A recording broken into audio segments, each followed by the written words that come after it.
அன்புள்ள மதச்சார்பற்ற முற்போக்கு கூட்டணியில் இடம்பெற்றுள்ள வேட்பாளர்களை ஆதரித்து நடைபெறக்கூடிய இந்த மாபெரும் பொதுக்கூட்டத்திற்கு தலைமையேற்றுள்ள சேலம் மத்திய மாவட்ட கழகத்தினுடைய செயலாளர் மாண்புமிகு அமைச்சர் அருமை நண்பர் ராஜேந்திரன் அவர்களே, தேசிய முற்போக்கு திராவிட கழகத்தினுடைய பொதுச் செயலாளர் மதிப்பிற்குரிய திருமதி பிரேமலதா விஜயகாந்த் அவர்களே, மக்கள் நீதி மையத்தினுடைய தலைவர் நாடாளுமன்ற உறுப்பினர் கலைஞானி மதிப்பிற்குரிய திரு கமல்ஹாசன் அவர்களே, தமிழ்நாடு மாநில காங்கிரஸ் கமிட்டியினுடைய முன்னாள் தலைவர் மதிப்பிற்குரிய தங்கபால் அவர்களே, மண்டல பொறுப்பாளர் மாண்புமிகு அமைச்சர் ஏவா வேலு அவர்களே, என் உயிரோடு கலந்திருக்கக்கூடிய தலைவர் கலைஞர் அவர்களின் உயிரினும் உயிரான அன்பு உடன்பிறப்புகளே,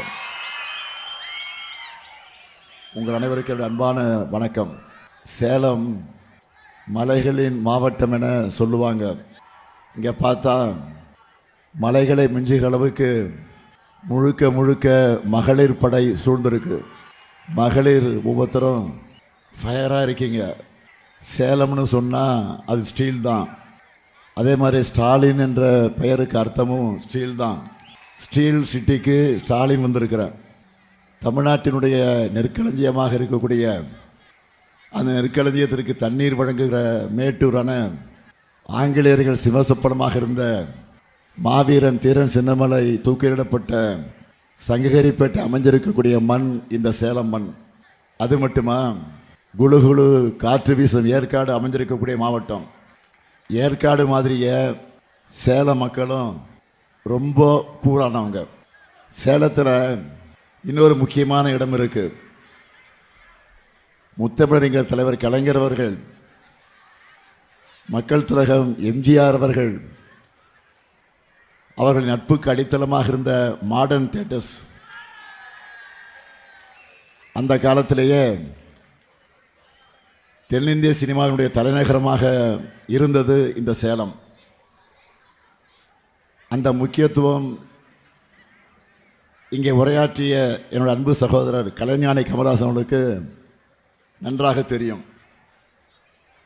அது மட்டுமல்ல, நம் நினைவை விட்டு நீங்காத சேலத்து சிங்கம் அண்ணன் வீரபாண்டியாருடைய மண் இந்த சேலம் மண்.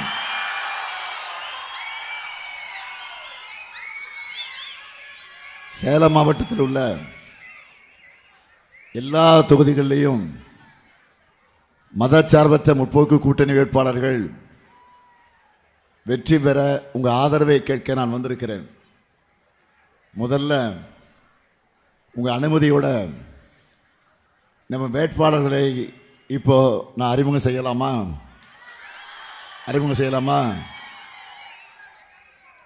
முதல்ல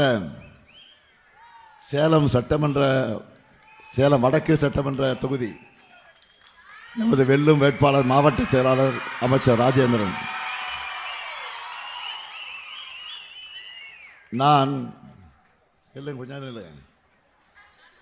நான் இளைஞரணியை தலைமையேற்று நடத்தின காலத்திலிருந்து என்னோடு இருக்கிறவர்.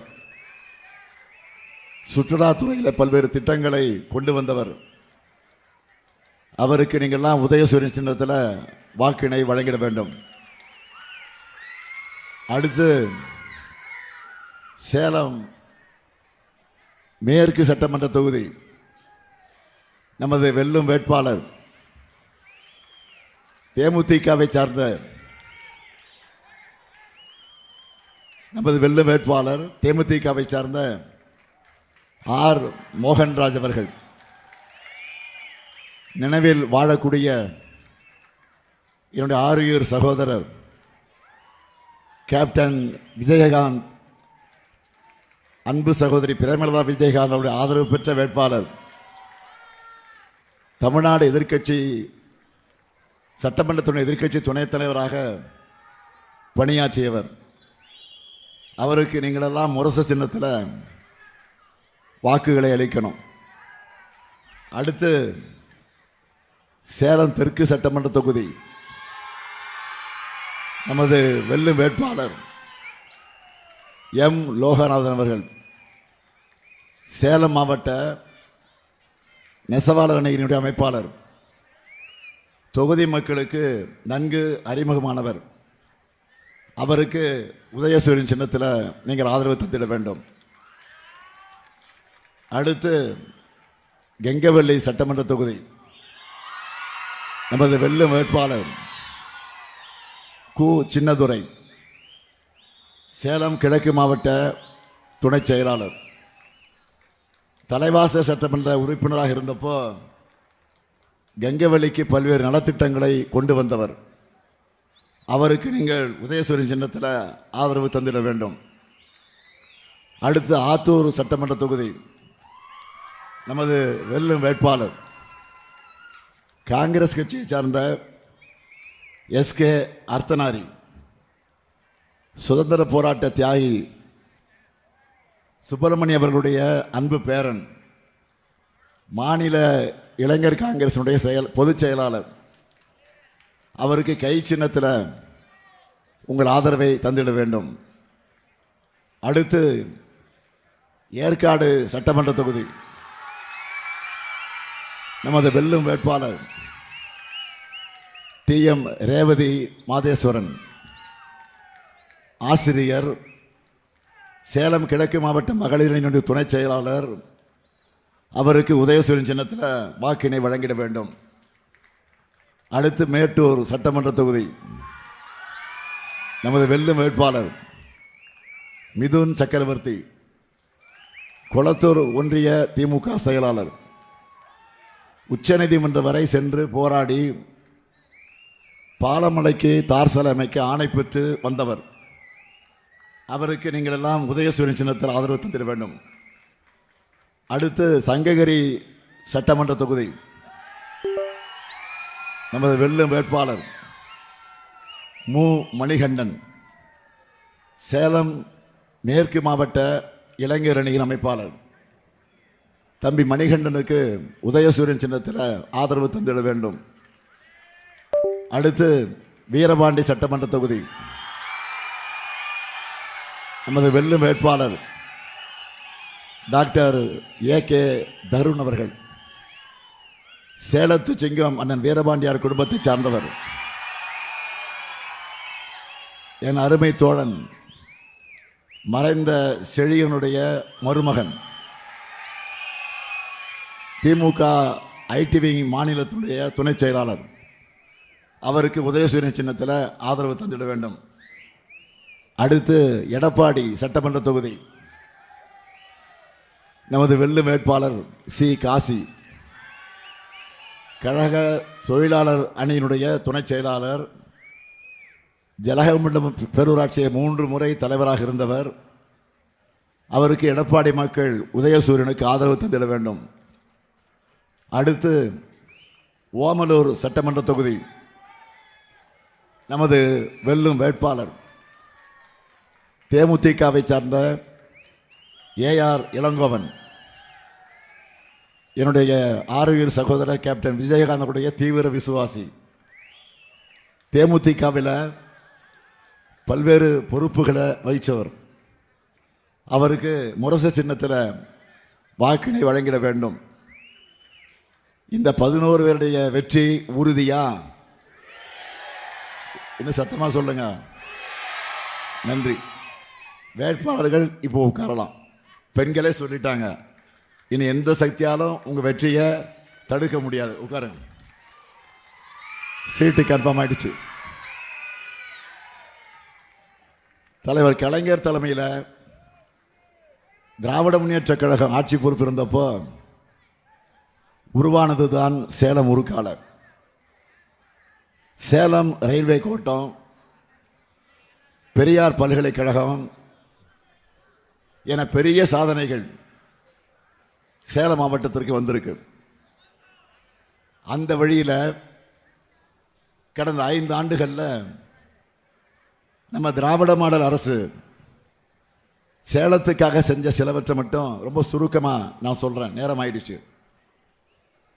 129 கோடி மதிப்பீட்டில் ரயில்வே மேம்பாலம், வெள்ளி கொலுசு உற்பத்தியாளர்களுக்காக உற்பத்தி மையம், கருப்பூரில் மினி டைடல் பூங்கா, சேலம் மேட்டூர், ஆத்தூரில் அறிவுசார் மையங்கள், அம்மாப்பேட்டையில் அரசு புறநகர் மருத்துவமனை, எடப்பாடி மேட்டூரில் புதிய பேருந்து நிலையங்கள், கருப்பூர் பல்நோக்கு விளையாட்டு அரங்கம், மேட்டூர், எடப்பாடி மற்றும் சங்ககிரியில் மினி ஸ்டேடியம் அமைக்கப்பட்டு வருது.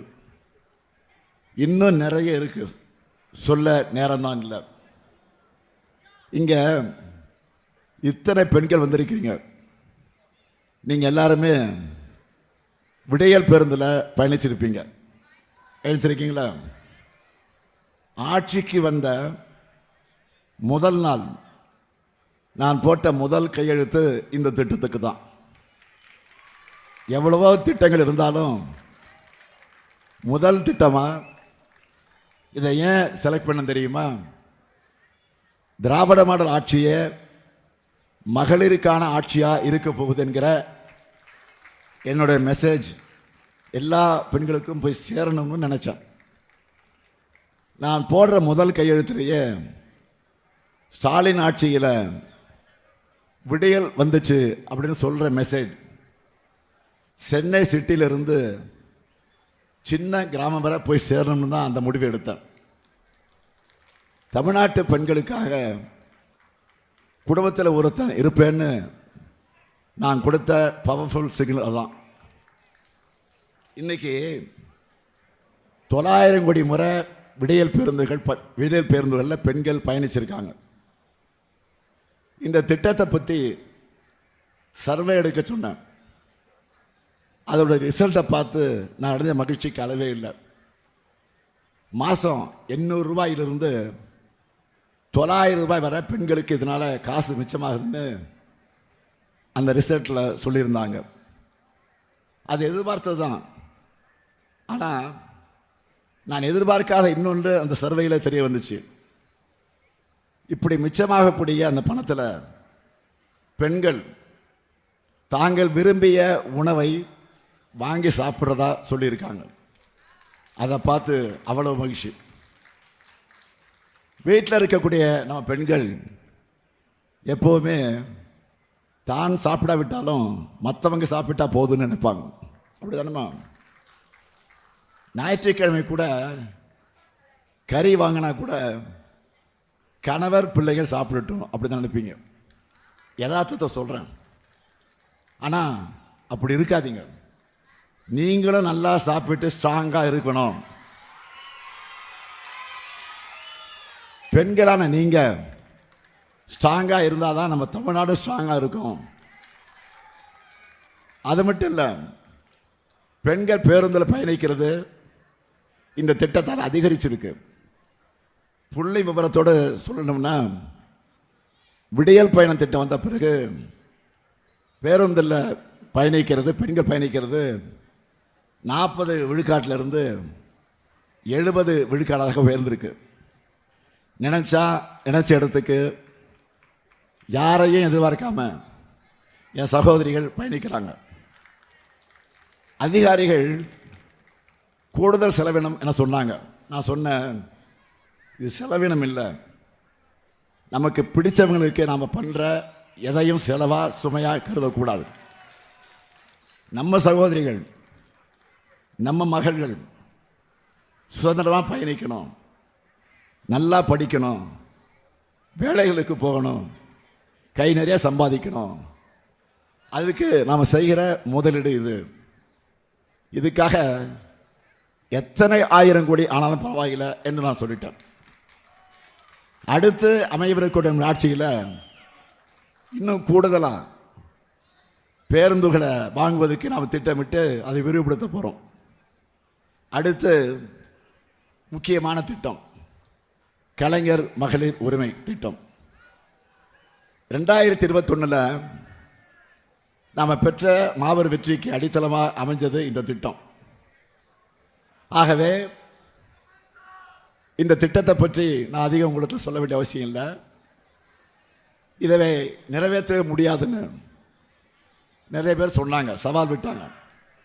நான் நிறைவேற்றி காட்டினேன். நிறைவேற்ற காட்டினது மட்டும் இல்லை, திராவிட மாடல் 2.0 ஆட்சிக்கு வருகிற போது 2000 ரூபாயாக உயர்த்த போகிறேன். இந்த பணத்தை உதவி தொகைன்னு சொல்லாமல் உரிமை தொகைன்னு ரொம்ப பர்டிகுலராக நான் அந்த பேரை செலக்ட் பண்ணேன். ஏன்னா பெண்களுடைய உழைப்பு இல்லாமல் மனித சமூகம் இல்லை. அதுவும் இந்தியா போன்ற விவசாயம் நிறைஞ்ச நாட்டில் பெண்கள் தான் அந்த விவசாய வேலையில் அதிகமாக ஈடுபட்டிருக்கிறாங்க. அது நம்ம வீட்டு பெண்கள் உழைக்கும் உழைப்பு சாதாரண உழைப்பு இல்லை. எல்லாருக்கும் முன்னாடி யார் எழுந்திருக்கிறா? பெண்கள் தான் காலையில் எழுந்திருக்கிறாங்க. வீட்டை பெருக்கி தெருவில் தண்ணியை தெளித்து சுத்தம் பண்ணுறாங்க. குளிச்சுட்டு டீயோ காப்பியோ போடணும். குழந்தைகளை ஸ்கூலுக்கு ரெடி பண்ணி அனுப்பணும். சமைக்கணும். சமைக்கிறதை விட பெரிய தொல்லை என்ன சமைக்கிறது, ஒவ்வொரு வேளையும் யோசிக்கிறது. அடுத்த தொல்லை பாத்திரம் கழுவுறது. அப்படியே பாத்திரத்தை போட்டு வைக்காம கழுவி அதை கவுத்து சாய்ச்சி வச்சாதான் பல பெண்களுக்கு நிம்மதி. கரெக்டு தானே? இது முடிஞ்சதும் துணியை துவைச்சி காய போட்டு மடித்து வைக்கணும். மழைக்காலம்னா இன்னும் கஷ்டம். அதில் கூட வீட்டுக்கு இருக்கக்கூடிய ஆண்கள் சட்டை பேண்டெல்லாம் அப்படியே போட்டுருவாங்க. பேக்கெட்டில் ஏதாவது இருக்கான்னு பெண்கள் செக் பண்ணிவிட்டு அப்புறம் துவைக்க வேண்டியிருக்கும். வீட்டில் பெரியவங்களையும் கவனிச்சுக்கணும். வீட்டுக்கு தேவையான பொருட்களை எல்லாம் வாங்கணும். எந்த காய்கறி எவ்வளோ விலை விற்குதுன்னு பார்த்து குடும்ப பட்ஜெட்டுக்கு ஏற்ற மாதிரி எல்லாத்தையும் வாங்கணும். மாவு அரைச்சி வைக்கணும். மிளகாய் காய வைக்கணும். தண்ணி பிடிச்சி வைக்கணும். பிள்ளைகளுடைய ஹோம்ஒர்க்கு பண்ண வைக்கணும். அடையங்கப்பா, இதெல்லாம் சொல்லும்போது எனக்கே டயர்ட் ஆகிடுச்சு. அப்போ இதெல்லாம் செய்கிறது எவ்வளோ கஷ்டம். இதெல்லாம் பண்ணிவிட்டு ஆஃபீஸுக்கோ தொழிற்சாலைகளுக்கோ வேறு வேலைகளுக்கு போகிற பெண்களும் நிறைய பேர் இருக்காங்க.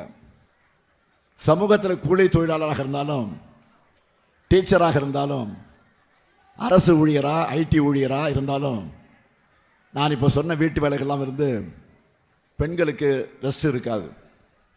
இவங்க எல்லாரும் ஒரே ஒரு நாள் ஸ்ட்ரைக் பண்ணால் கூட பல குடும்பங்கள் இயங்காது.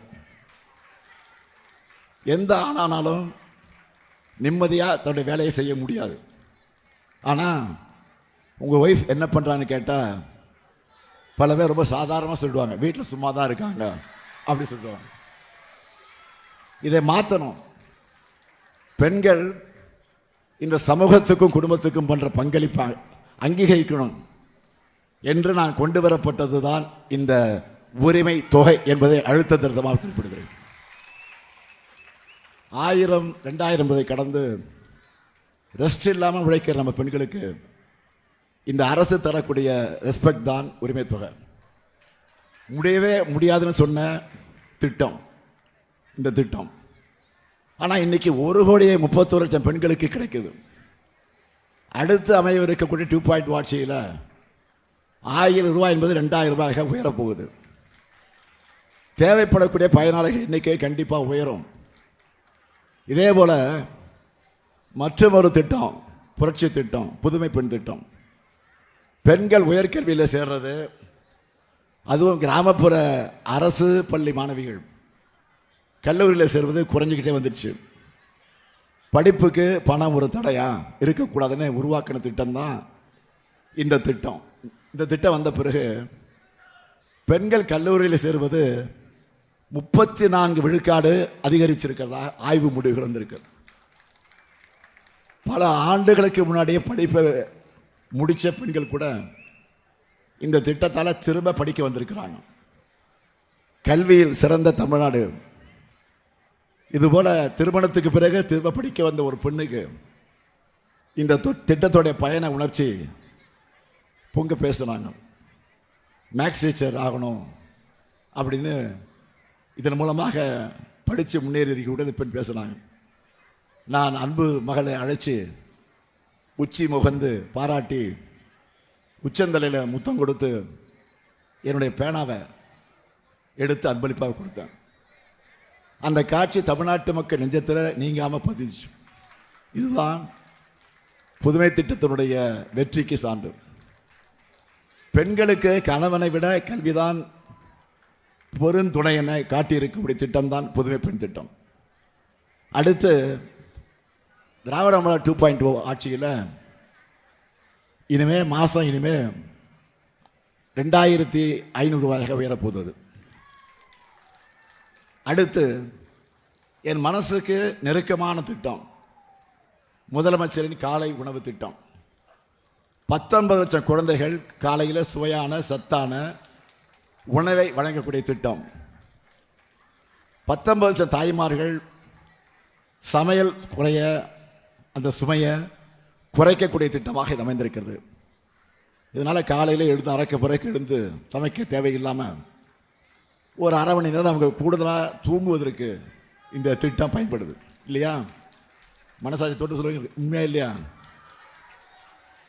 ஸ்டாலின் அண்ணனே ஸ்கூலில் சாப்பாடு போடுறாரு, ஏன்னா அவங்க நிம்மதியாக பிள்ளைகளை அனுப்பி வைக்கிறாங்க. இதை விட எனக்கு வேறு என்ன மகிழ்ச்சி வேணும்? அதே போல் வெளியூர்களில் வேலைக்கு போகிற பெண்கள் அங்கே பாதுகாப்பாக வசதிகளோடு தங்குவதற்காக நாம் தொடங்கி இருக்கக்கூடிய திட்டம் தான் தோழி விடுதிகள். 19 மாவட்டத்தில் திறந்துட்டோம். திராவிட மாடல் ஆட்சியில் 2.0 ஆட்சியில் எல்லா மாவட்டத்திலையும் திறக்க போகிறோம். ஒன்றிய அரசு இந்த திட்டத்தை பாராட்டி அவங்களும் செயல்படுத்த போகிறதா அறிவிச்சிருக்கிறாங்க என்பதுதான் இதனுடைய மிகப்பெரிய வெற்றி.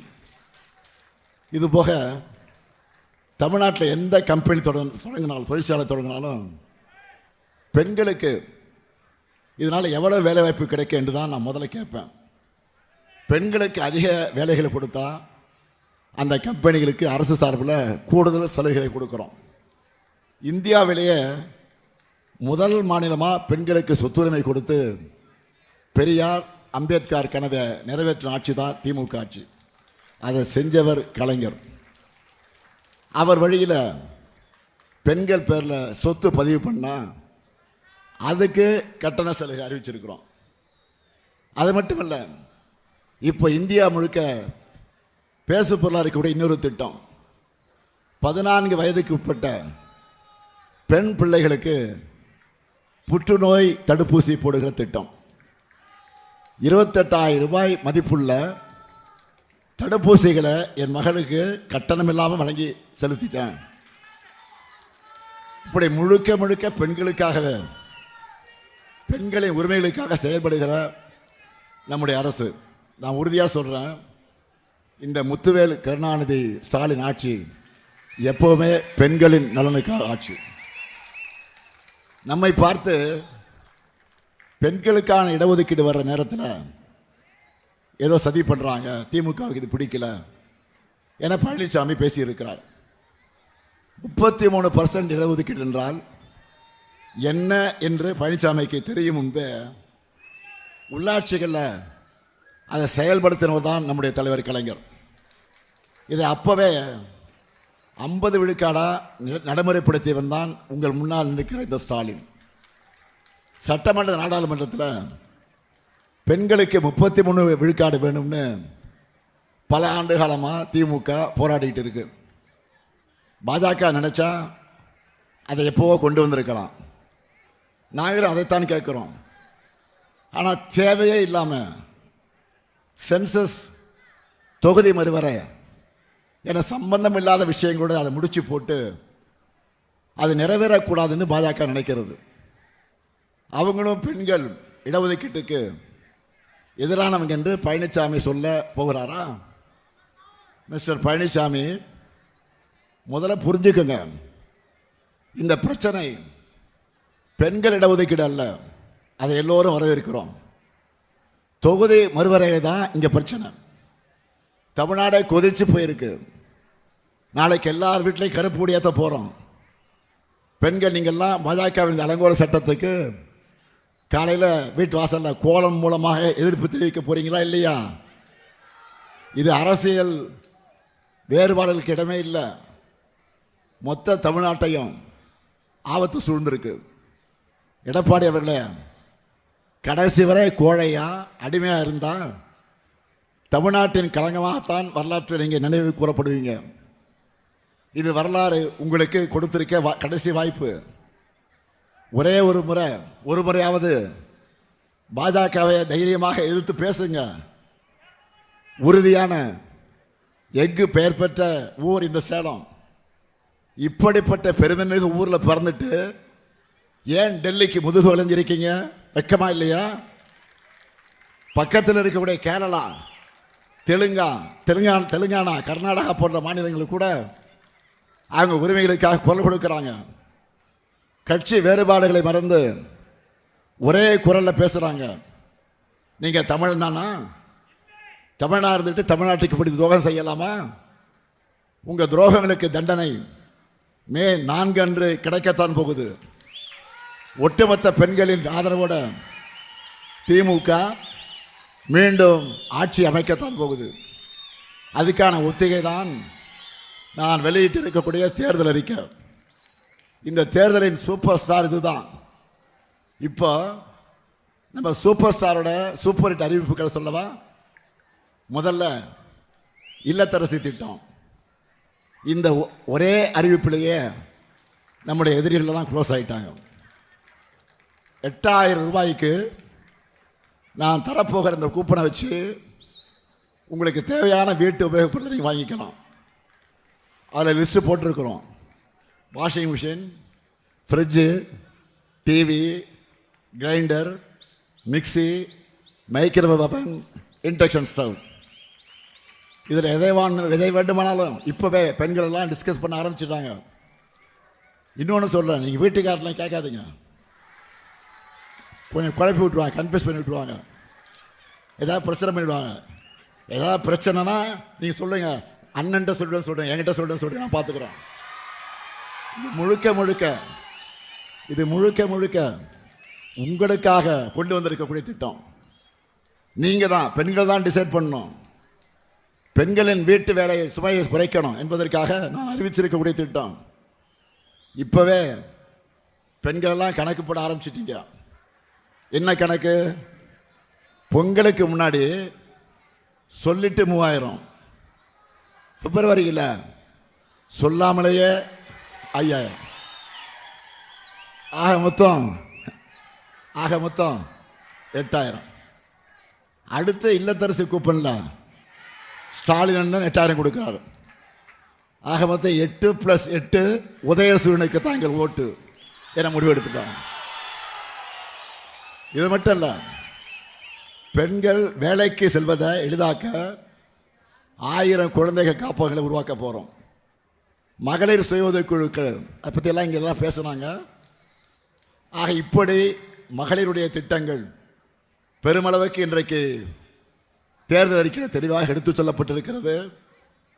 இப்போ சொல்லுங்க, பெண்கள் எல்லாரும் நம்ம மதச்சார்பற்ற முற்போக்கு கூட்டணிக்கு தானே வாக்களிக்க போறீங்க?